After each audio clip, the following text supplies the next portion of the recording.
Ever since Ford swapped the Explorer's ladder rails for a unibody 8 years ago, sales have explored high-altitude territory again. The Explorer was the 15th best-selling vehicle last year, with 238,056 units moved, and received the slightest of updates for 2018 because sometimes it's best to just let a roaring fire burn. Bigger things will apparently come next year, though, when the 2020 Ford Explorer begins production at Ford's Chicago assembly plant. The Truth About Cars reports that not only will the mid-sized SUV move to a new, modular, rear-drive platform, but it'll get a hot street version to pair with the recently released Edge Street. TTAC broke the news about the platform switch 4 years ago. The return to rear-wheel drive would take the Explorer back to its roots. The first 4 Explorer generations were truck-based, rear-drive haulers. The new CD6 architecture is said to be a big chunk of the $5 billion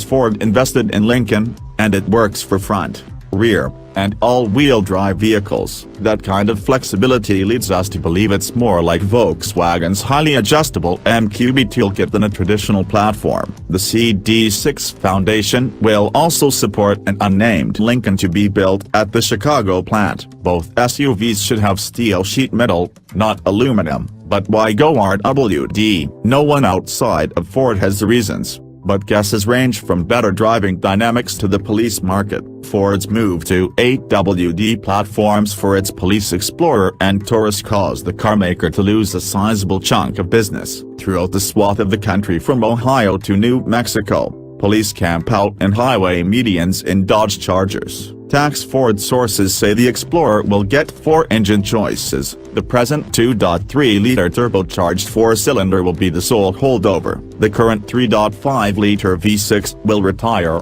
supplanted by the 3.3-liter V6 that's presently the base engine in the F-150. In the aluminum pickup, the 3.3-liter puts out the same horsepower and 10 more pound-feet compared to the 3.5-liter. The 3.5-liter, twin-turbo EcoBoost V6 in the Explorer Sport gets replaced by the 3.0-liter, twin-turbo V6 from the Lincoln Continental and MKZ, which will power an Explorer Street. In Lincoln guises, that engine makes a square 400 horsepower and 400 pounds-feet of torque. But TTAC expects those numbers to rise in an Explorer Street. A 10-speed automatic transmission will be among the options. The fourth engine will be a hybrid powertrain, another sop to the police market, but it could have better electric range than current energy-based Ford vehicles. The hybrid will also use the 10-speed auto. Of course, talk of a rear-wheel drive, Fusion-sized platform built for big power numbers has enthusiasts wondering what kinds of sedans or coupes could go on it.